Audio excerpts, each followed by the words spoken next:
Well, it looks like we're about ready to begin. Well, thanks for hanging around. I think a number of people have said that, but it's been really nice to see so many people staying around. I think we should have a really interesting discussion on the panel session. What I'd do to start off with, just as a sort of an icebreaker, I think you've met a number of the people on the panel anyway, but what I might just do is just ask them a quick question and just to introduce themselves and say one little thing about who they are, what they're here for. The question I'm going to ask is shameless plagiarism from, it's a LinkedIn group, and there's a discussion going around at the moment saying, what is, in one word, describe the biggest single issue for cybersecurity as you see it at the moment? I signed up for that in good faith, and I've now had so many emails about that I can't even begin to think. Even the summary emails are filling up my inbox phenomenally. But it's a good thing. To try and crystallise it into one word I think is really good, and it sort of sets a bit of a context. So, Dan, if I could ask you to start off and just say what's your one word and a little bit about you. I think in one word, I think it's information. Those of you who were in my presentation will have heard me talk a lot about information, and I think knowledge about where your information's going and how you control it is vitally important for information security.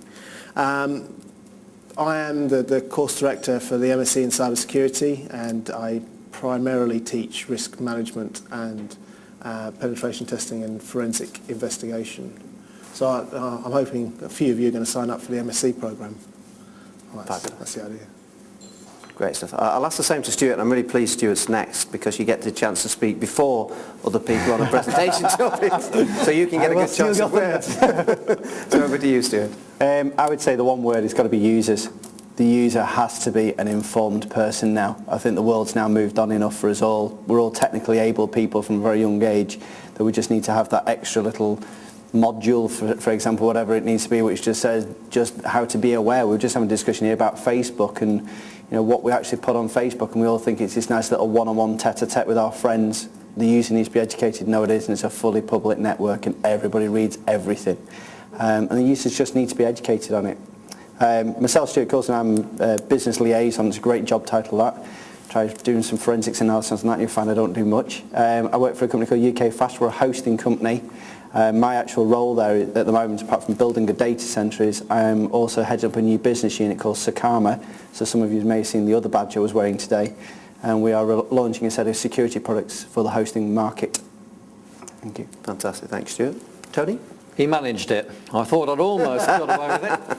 He got the word in, education, right across the board, from children in primary school, through the teachers, the users, right up to the people that are configuring our systems.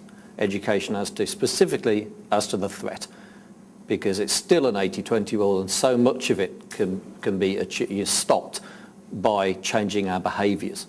And we're going to have to change, make no mistake. I'm Tony Dyhouse. I'm here today representing the ICT Knowledge Transfer Network, working with industry and with Lancaster. I'm also a staff member of Kinetic, the defence and technology firm, who has input the cybersecurity content into the KTN since about 2006. Fantastic, thanks, Tony. And over to yourself, Tony. Well, somewhat of a cliched answer now, I guess, but awareness. I was actually going to say education. I think it all comes down to education, awareness.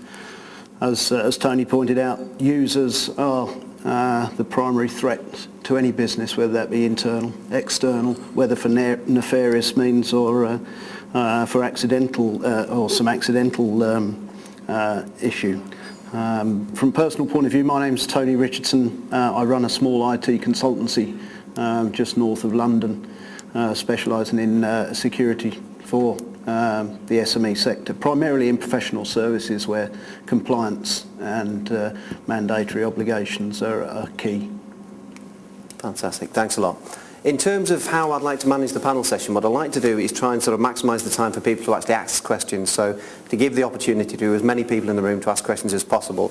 Claire is holding a radio mic there, so if you feel the need to use a mic, or actually be quite beneficial in terms of the sound recording, please do put your hand up and we'll try and get around to as many people as we possibly can. In terms of the discussion itself, it's going to be largely led by you. I've fed in a few things there and the panel kind enough to give some thoughts on some areas, so that gives a little bit of context. But you've heard some broad topics today, looking at cybersecurity from a whole raft of different viewpoints and domains. So hopefully you've got some questions or some topics that you might be able to throw in. So I shall start off with a hands up. Who would like to start the ball rolling? Fabulous. There you go. Gentleman in the centre, Claire. Hi, my name's Andrew Lucas. I work at Lancaster University. Can I ask, what do the panel think is a sensible and realistic password length, and how often should that password be changed?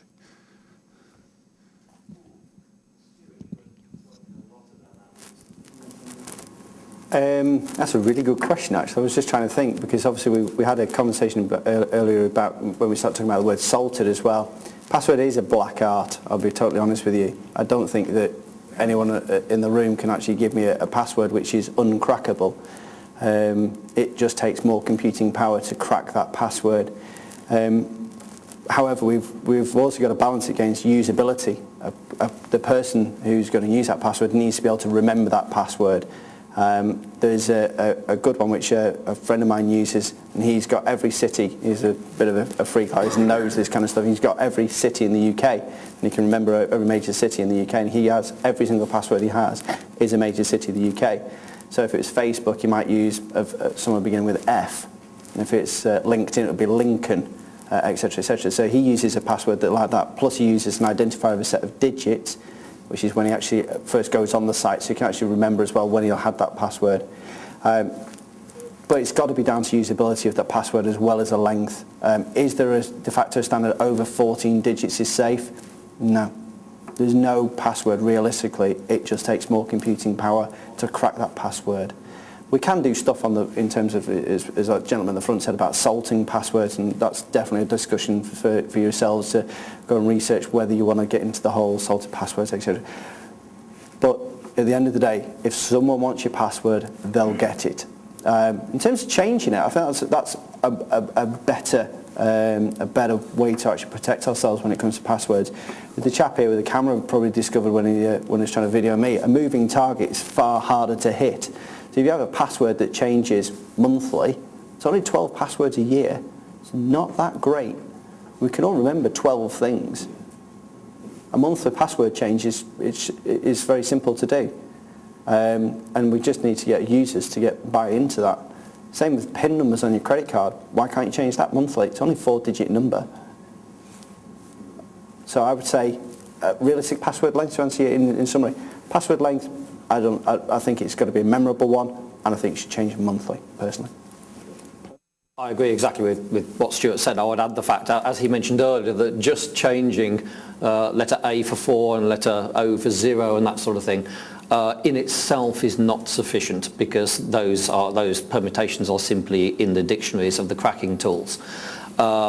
But I still think that's a good piece of advice to do that, but also that you must have now a mixture of lowercase and uppercase, and you must also have, and I think that the be-all now is somewhere in that password, you must have a non-normal character, a full stop, a hyphen, some unusual character. It's not easy, and some systems actually object to you including things like that, and I'm aware of that. But the idea here is to pick things that, just would not be in a dictionary. So I always think certainly upwards of 8 characters, preferably 12, and with a big mixture. But that, as Stuart correctly says, nothing is entirely safe. One of the problems is that human beings find this very difficult. I myself have a classified laptop. It's running bcrypt. It changes the passwords for me. It regularly gives me 2 passwords which I haven't the slightest hope of remembering, and so it's common practice to write them down, and our company simply said, just try to make sure you don't keep the written post-it pads actually in with the laptop, try and put them somewhere else. This is a sad state of affairs. There has been some research done into using pictures instead of passwords and this sort of thing. It's actually easier to remember to click on various bits of a photograph, and you can achieve the same sort of thing. So there are other interfaces to password systems available.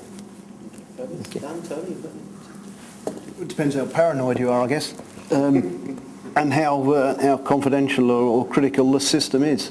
I mean, there's other technologies that you can consider beyond password authentication, such as 2-factor authentication.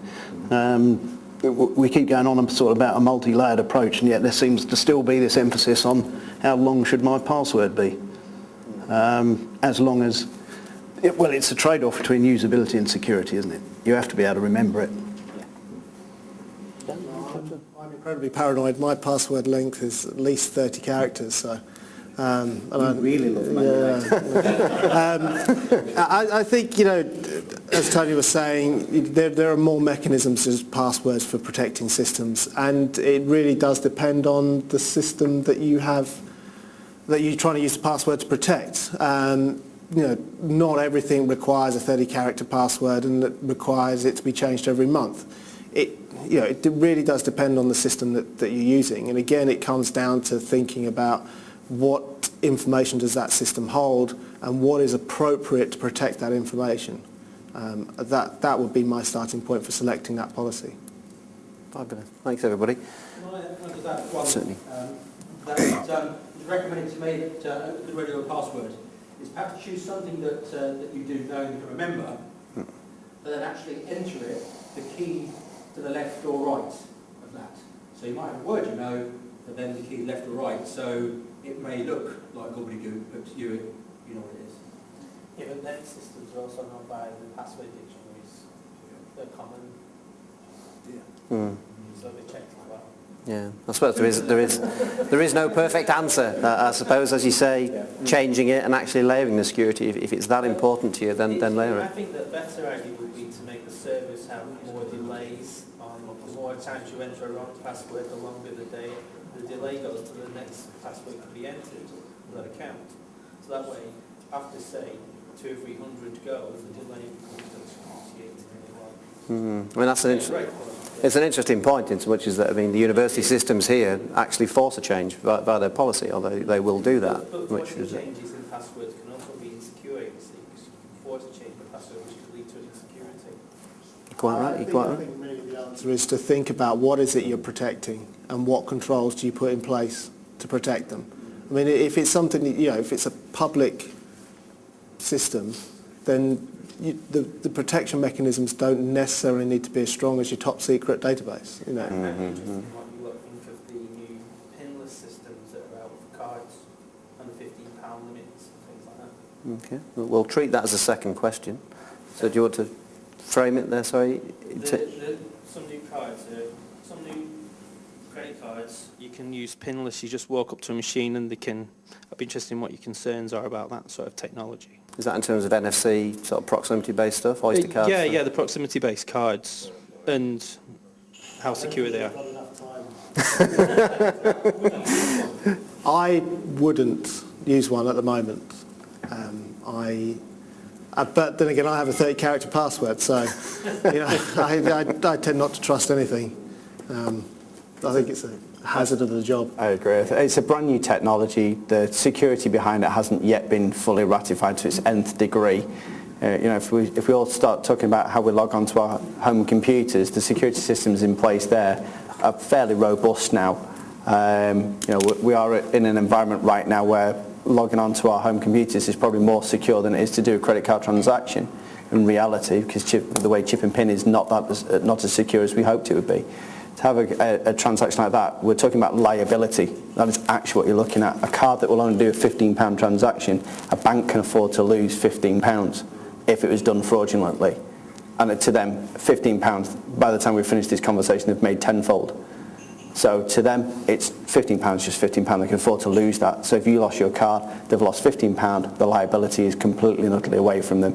That's what realistically that technology is about. It's reducing the liability on the banks. Sadly, our market is functionality driven. In other words, the vendors and manufacturers of all the mobile devices that we all rely on every day, you know, it's constantly getting another one to market with new functionality, and that's what we need, that's what we insist on, and that's what we use. Sadly, that does mean that things are not always tested correctly or sufficiently, and especially not enough attention is paid to how to actually break these devices. Near-field communications is an example of that, whereby, yes, it has been in use substantially in Japan and in Africa, and it's being rolled out quite strongly in the UK. My particular concern is that There's been a lot of effort into getting it to work, but not so much into actually breaking it. And it's very dependent on aerial strength, propagation strength. So certainly the KTN is funding some work onto how to actually break near-field communications from a radio perspective, from a sort of man-in-the-middle type attack, because that is unfortunately quite easy to do because of the aerial in phones. You know, the difference in propagation strength means that the receivers, to work with the weak ones, it means that you can pick up the strong ones from quite a way away. So there are some aspects that are a concern. However, just like anyone else, I love functionality. I've got an iPad and I'd probably use NFC. Tony, do you have anything? I've nothing to add. I know more about the Boston track that accompanied the adverts than I do about the technology. Okay. It reminds me, I was going to say, in terms of cybersecurity, I was frantically looking for a joke, and I apologise that I'm going to actually say it now. Anything to do with cybersecurity, and apparently the best joke at the last Edinburgh Fringe was about cybersecurity, and it was about passwords. And it was apparently along the lines of some guy was advised by his IT department to change his password to a mixture of a minimum of 8 characters of upper and lower case. So he changed it to Snow White and the Seven Dwarfs.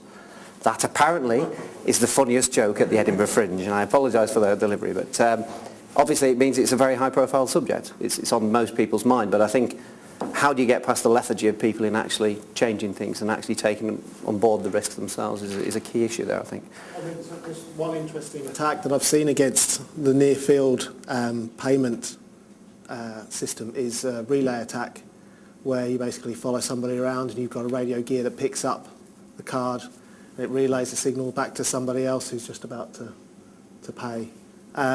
So I don't trust it. It's too easy to circumvent at the moment, I think. Yeah, certainly. Okay. Third question, anybody? Fabulous. Yeah. Do you think there should be a data breaches law in the UK like they've had in the United States, in most of the states there for about the last 5 or 6 years? Yes, please. Why we haven't got it is a disgrace. A data disclosure law. Yes, I do. For those who don't know what the data disclosure law is, Tony, would you guess? Yes, it means that if your organisation has been successfully hacked and you know about it, you must inform the authorities and the customers. If you do not inform them, then you'll have a prosecution. It was as a result of that the TK Maxx thing came to light, probably one of the biggest ones we've had so far. It is now mandated in UK government departments and in agencies for the government.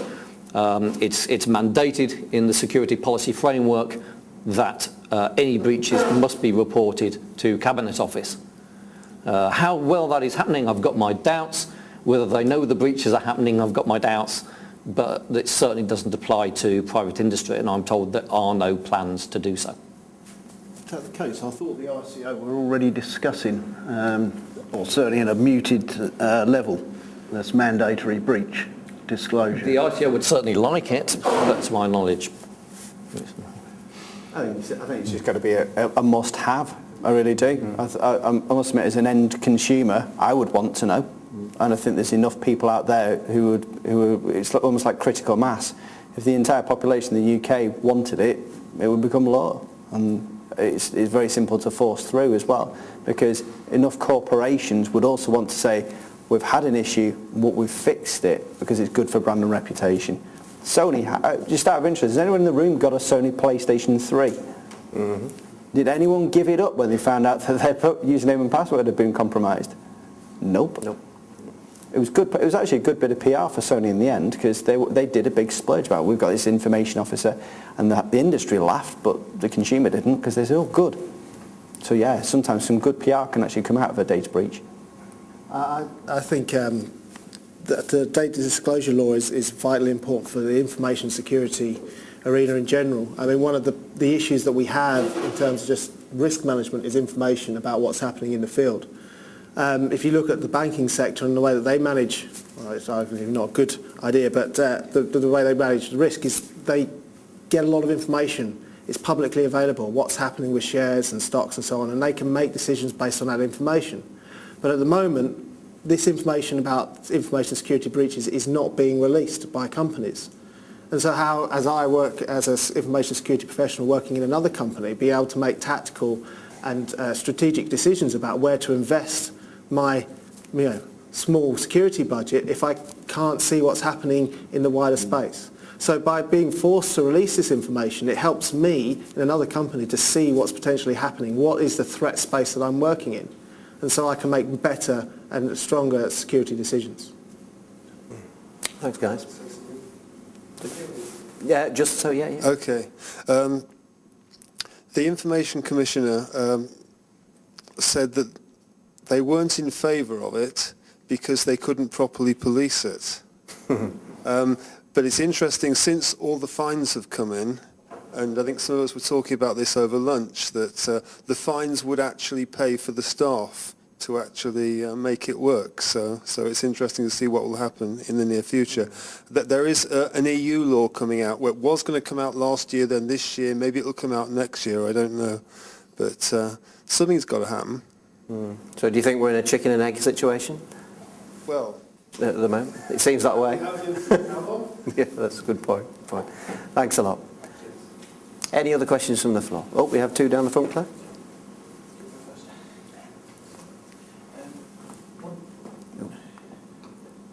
One of the things that I've become aware of during the day is that the weakest link, you can have the best security procedures in place, but it's the user is where your weak link is.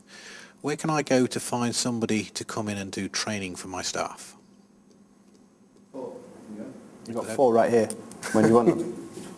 What, for £50? For 50. What's a minute? You get that an hour. The interesting thing, again, for me is that the information security strategy and the policy has to come from the organisation itself. There's no point in necessarily somebody else coming in. Yeah, we can do generic training. You shouldn't have passwords like this, and you should harden your system like that, and all the rest of it. But actually, I think it's really important that before anything like that happens, you sit down and say, well, what's actually important to us? What do we need to protect? And then develop training around that. And if that comes from you, then that's and the business, then that's going to be, I think my experience is that the uptake of that is much more. It was much better than an external body coming in because it's those guys telling us we can't do something. And the wider question is, how do we foster a security culture inside our organisation? In the same way as how do you foster health and safety culture? Take those lessons of how you employed health and safety and apply those to security. How do when you do your health and safety checks, could you tag on security checks as well? Do they know the latest procedures for this, that and the other? I think growing something from within with the guidance, with guidance externally if you don't have that, is the best way, because only you as a business owner know what's important to you. There are some good free online information available to you. I can't recite them chapter and verse, but I'm quite happy to take your details and send you some links to various resources. My point was more if you understand what security breaches are and how they happen. For instance, a discussion about passwords, changing them regularly. The problem is I could put into place and say, okay, right, everybody change their password every month.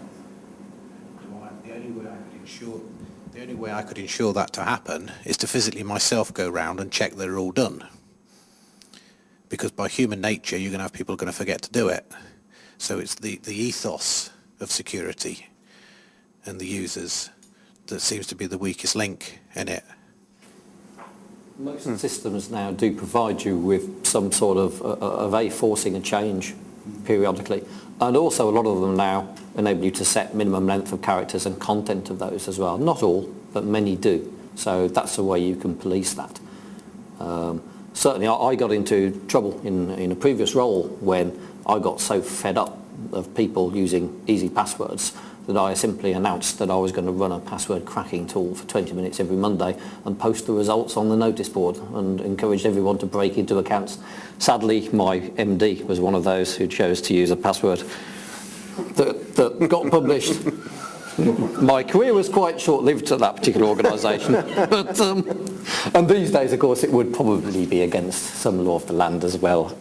So I make light of it, but you know, it's one of the simplest things that you can do. And if you can force it on a machine, then you have to put up with unpopularity. You can tell people why and get them a bit more accepting. So. I think if they understood that they personally could be the weakest link in the chain and it was their password that let somebody in, it comes down to accountability. It was them who did it, you know, and all fingers can be pointed to the easy password. And if you've instructed someone that they should have done something about it and they haven't, you as a business have got accountability down at that level as well. But yeah, most Microsoft systems you can set it to enforce it. I know at our organisation it's every 3 months and you can't use so many passwords back, and that can get quite tiresome to remember your new password, but it's just one of them things, you have to do it. It's interesting you mentioned the tale about using a password cracking tool. I've done the same myself at a past business, and everybody in the company's password got cracked in nanoseconds, and we were an IT company, so we were quite flabbergasted, apart from mine, and I was absolutely over the moon.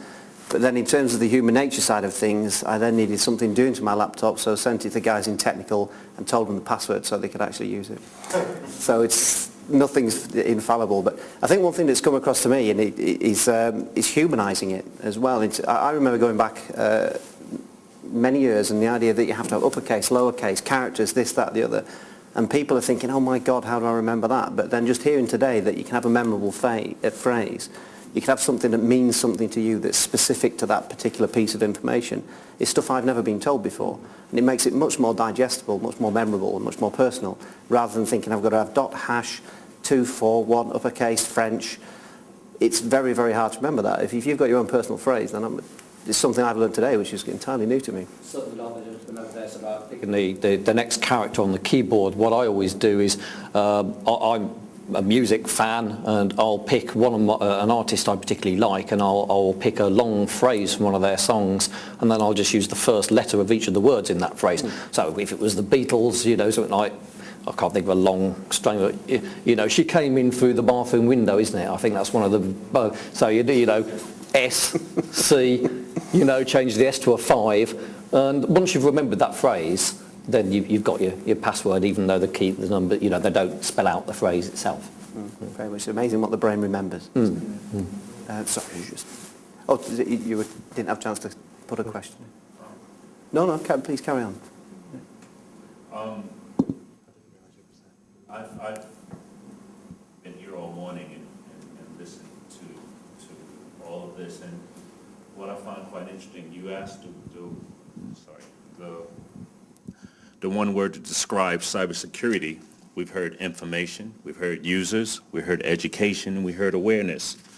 I then heard the other gentleman mention freeze, notify, rebuild.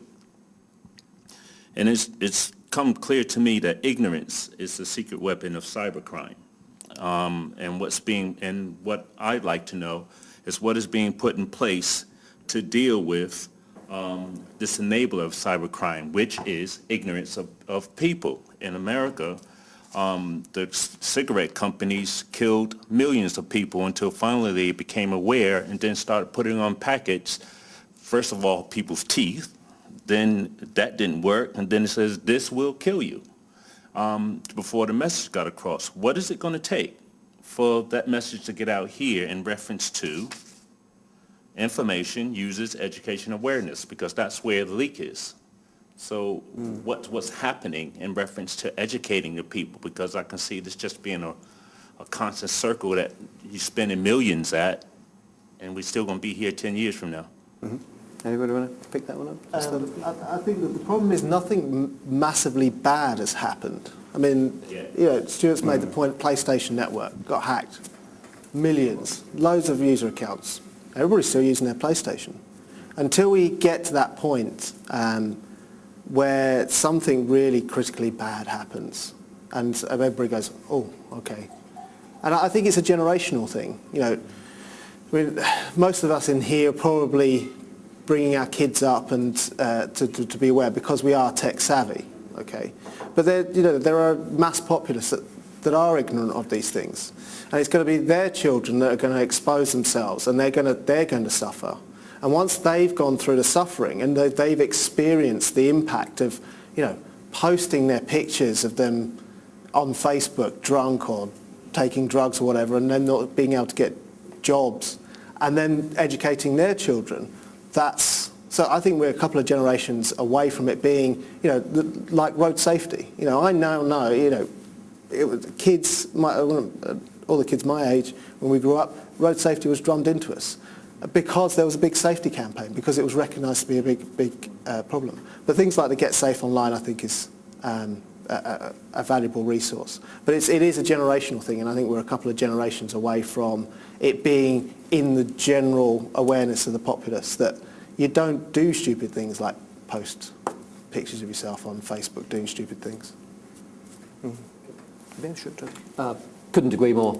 We're in the unusual situation as well where we need to educate our very youngest generation. At the same time, we're encouraging the older generation in the UK to get online, to access government sites. This, coupled with the fact that we've rolled out a reasonably good broadband in the UK in a very, very short time, has caused a lot of the troubles. Because if you remember, we all used to turn our PCs off when we weren't using them, and save electricity. Do you remember? You had to dial a number to connect to the internet, and boy, oh boy, that cost you. You didn't stay long on there, did you? Now, you just, everyone's PC at home in their office now, connected to the broadband, probably being used as we speak. And the other thing is, sadly, as I say, it does come across in our profession as a very doom and gloom thing when you talk about the threats, and you have to try and make it a bit light-hearted, otherwise people do think, oh God, well, we might as well just give in then. So it is very difficult, and we need to address it at a very early generational cycle, so that it requires a change in behaviour. I liken it to drink driving. I remember when I first started driving that, drink driving was certainly illegal, but hey, we all popped off down the pub and had a few ciders, then fell off our motorbikes on the way back.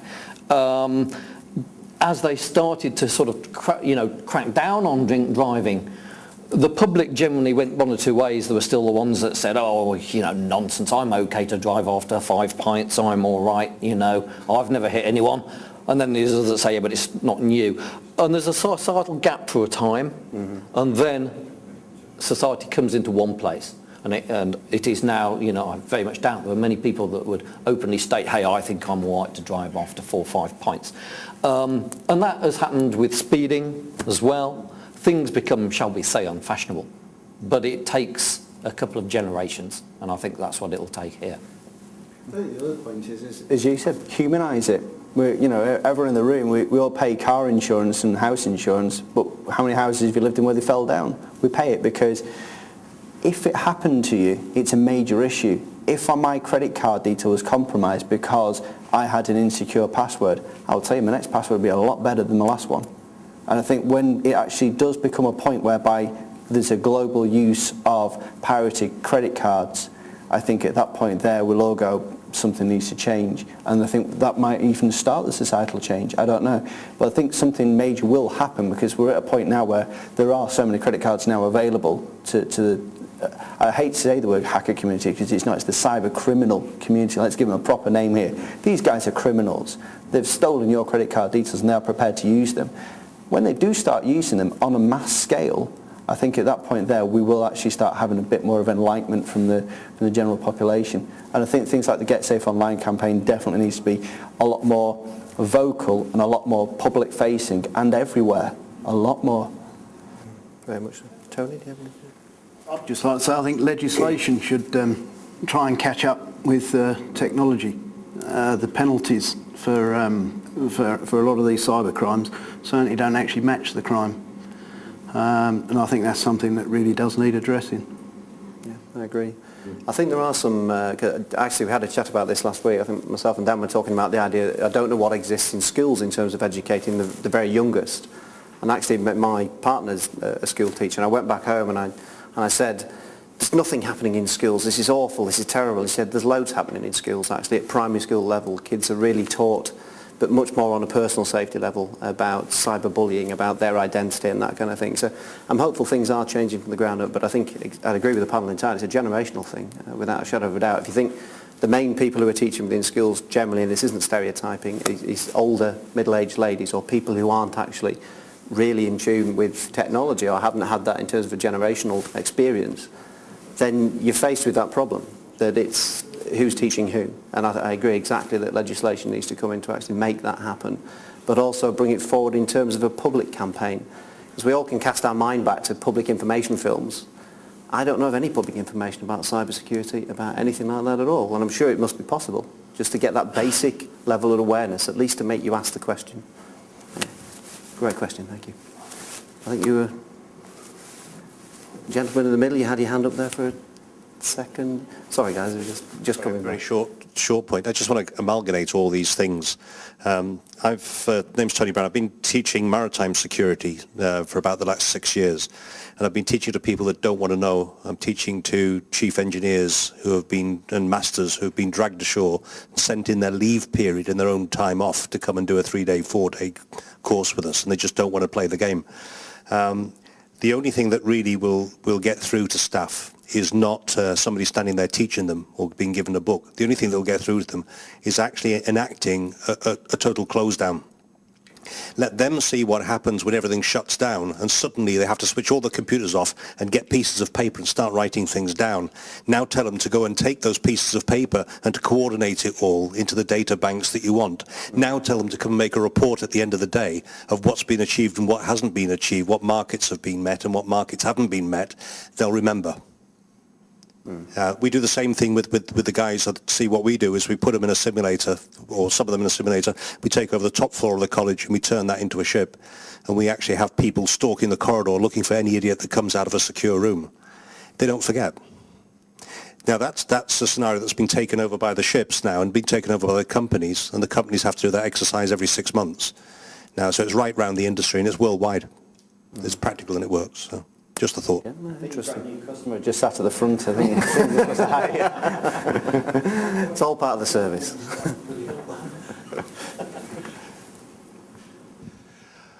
My interest is psychological. Cybercrime, it's very comforting to think that this is about cybercrime. One of the things I know is that the way people perceive is the way that they define. And this is a view on what I've heard today. It's like we have a way of perceiving that we put a lock on the fridge door to prevent the dog from raiding the fridge at 12 o'clock at night, while meanwhile there's burglars opening every window and every door and cleaning out the house. And going back to the point about definition, I'm going to suggest that we, all of us, have a mentality which actually is a social mentality, so that by definition we share information. And of course we're aware of crises like, the introduction of PIN numbers on credit cards. But actually what I'm suggesting is that we haven't defined the problem yet, never mind found the solution. And here's the last point. When it comes to data scraping, Google and all the other big companies are criminal, if you know what I mean, because they have systems that are way beyond our capability in terms of comprehension, and furthermore, they are secret. So how do we solve the problem? And I'm not asking you to answer that. I'm leaving it hanging in the air as a real conundrum. How the heck do we solve the problem? Because we are the problem. We communicate all the time. That's what we love doing. Any comment from the panel? That's really interesting. You agree we can't answer that. I agree fully. I often say that human beings by nature are trusting but not trustworthy, which is rather sad. But that's I think because of my life in cybersecurity, I've come to that conclusion. You're right. Our nature is to trust one another in society, and some of the things that myself and other cybersecurity people are telling you to do is that has to change. That you actually, sadly, can't trust anyone and mustn't trust anyone. And that's a real shame for society. But, you know, that appears to me to be the truth.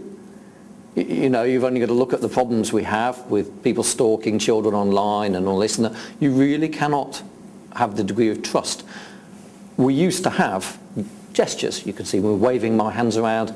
That all goes into you subconsciously. You make judgments on trust and on my personality and on everything by taking into account my gestures, my voice, my intonation. Well, that's missing. And yet we still make those judgments, and it's nearly always in the wrong direction. It's nearly always trusting. So yes, like everyone else, I don't have the answers, but I fully agree with your comments that psychologically is at the basis of this. That gentleman referred to the word, you know, how do we solve the ignorance? It's not quite ignorance, it's gullibility. We want to trust people. We think we're doing good. And if somebody says, hey, I need to help you, can I have your password? You go, oh yeah, thanks, okay. You know, and that's the problem. We're too trusting. I think that actually transcends into the hacker community itself. You know, you take an organisation, Lulsec, there were 6 people in Lulsec, plus 2 side people who managed servers. When the first one was shopped up to the police, the entire Lulsec community turned around and, and they were absolutely poo-pooed him. Absolutely destroyed his credibility online, published the details of his entire family online. Yes. They literally took this guy apart online, and he was supposed to be part of their community. So yeah, they're fighting for an openness where then themselves, the first thing they did was they barricaded themselves down behind anonymity themselves, then threw away the keys to the prison and said, this is the criminal. When actually the 6 other criminals sat in a nice little locked room saying, we're anonymous, you can't find us. Luckily we've got 5 of 6 at the moment, and there's one still out there called Sabu, who lives in Leicester, but he hasn't been arrested yet. But that's another problem that we're now getting, is that the anarchist side of this openness is that everybody wants openness. Great, well that's what the rioters did. They wanted openness of every shop. Eventually that anarchy will transcend into data, and they want all data open, but what will they do with that when it's open? That's my issue I have with openness. I agree that, yeah, Google has its issues, it scrapes everything and stores everything, but what will happen when it becomes open? What will happen to that data? Go back to what my colleague here said. Information is a very, very valuable asset, and to competitors, it's critical. Imagine if your competitors knew what you did as a business, and they had all your financial information. Because we're now in an openness, I think that that's when we might have bigger issues rather than the society we have at the moment. Sort of coming back to the point about sort of psychological basis and how do we approach security and the trust aspects. One of the things I'm acutely aware of in information security is that people don't know what to do when it goes wrong, and they fear when it does go wrong, you know, that they're going to get told off, because we've had a pretty good run of telling people off when it goes wrong and firing them. Okay, so I think it's really important to, again, it comes down to education, is to kind of get that balance between making sure that we've got security in place, but also fostering a culture in which when people do make mistakes, that they can come forward and go, look, I've screwed up here, can you, what do I do? I mean, I use the example of a lost security pass. You'd lose a security pass and you find out the guy's lost a security pass and you completely, tear him down, and the next time he loses a security pass, he's not likely to report it. Okay? So actually you want to build in that mechanism and say, look, how can I, my security policy, the way that I approach it, how can I get that guy, if he loses his security pass, to come forward as soon as he's found it? Now, how can I build that? How can I build that confidence in security that, you can come forward and get the information you need to put it right? We've grown up in a world of having instant physical feedback. If you screw up and you electrocute yourself, you're going to know about it pretty quickly and you can go and find some help. But online, we've got that issue of, what do we do when things go wrong? And actually, we're in this really interesting phases of significant delays. Again, talking about a generational thing. The kids that are putting the pictures of themselves up on Facebook or, putting tweets up in Twitter about what they've done on Saturday night, they're not going to feel the impact of that for potentially several years. Okay, so there's this odd, there's not that instant physical feedback. So, you know, how do you build security mechanisms that really foster that communication and that trust that when you go to somebody, they're going to give you the good information to help you put it right and help you put it right. That's brilliant. Thanks, Dan. We've we've just got one more question. If you don't mind, I'll open it up to somebody who hasn't already asked one, if that's okay, if somebody else has a question at all. You just got a chance for one at the back there. Sorry. I'm just conscious on time. It's marching on, unfortunately. But Hi. I work in an SME, and I think a lot of SMEs suffer from the people high up in the organisation just want to be able to do their job, and therefore they don't want to start thinking about things like encryption and anything extra that they've got to do to send an email, or they just want something to be done. And I think there's a mentality that those leaders just think there's a box that can be put in place that can deal with all of the issues that we've all spoken about today. But it all comes down, as we've all said, about the education to the user, and making people aware that they are the weakest link in the chain. And I think what we've also come to see today is that the criminals are now doing more targeted attacks. We talked about somebody finding out that somebody is interested in golf, so sending a targeted email to that person about golf. But what we're now seeing, we're seeing really low-level attacks in these people who ring up saying, we've detected a lot of viruses on your PC, and that is a gateway into that person. And the thing that's worrying me is that they keep doing it, so somebody must be falling for this. So somebody high up the government, there's got to be some sort of legislation and some way to attack these highly organised people, because it's not just a one person. They ring you and there's a big call centre behind them all doing exactly the same thing. So I think we've just got to get to that point where the governments realise that this is a massive problem. I just thought I'd get your thoughts on that. I agree. Yes. Whether the governments do realise it is a massive problem, are they moving towards that? They do, and hence again Get Safe Online has been pushing this message for some time. The problem is to get people to go and listen as well.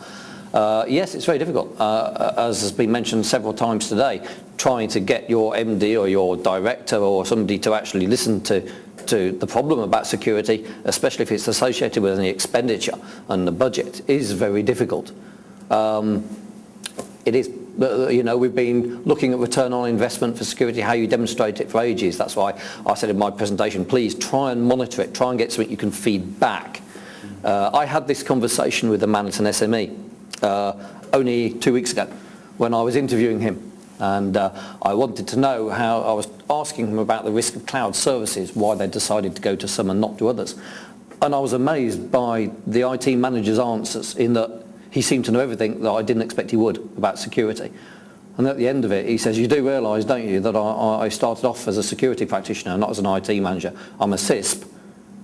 And I came into this company and I just made a rule of not saying no. Occasionally I had to say, well, if that's what you want to do, this is what we have to do it securely. And I was amazed to find out that, the company really, really valued this bloke, and yet they'd actually brought on a lot of new technology. They were using virtualized servers almost 5 years ago. But he knew, and that company could be, I believe, quite reliant on this chap, knew exactly what he was talking about. And so he was able to feed back the savings and the lack of risk that had been, hitting the company. But it's not easy. As for the gullibility thing, there was one story I wanted to get out all evening. I'm going to do it now. And that's we talk about anonymous LulzSec publishing names and passwords. They did that so much a few months ago, and it had followed on to the one where Sky released details to an organisation which was hacked, of people that had been downloading videos for hence were in breach of digital rights. However, along the route, it got changed into there were people that are suspected of downloading pornographic videos, and the names got published. which was rather unfair. If you were, for example, a teacher and your name had been published as a person potentially downloading pornographic videos, that was rather dangerous. And so people actually started to check lists to see if their name and password was on them. But after a while, there were so many lists out there, it became impossible. So one very enterprising, clever hacker actually sent out saying, listen, I've spent a lot of time putting all these lists together. If you want to know if your name and password has been compromised, email me privately your name and password and I'll tell you if it's on any of the lists. I'd love to know how many responses he got. I'd just love to know. I'd wager he got a lot. Yeah. I really would. Okay. Fabulous. That's possibly a very nice way to bring it to a close. I'm conscious of time. But I'd just like to put our hands together. Thank you to the panel for a fantastic session.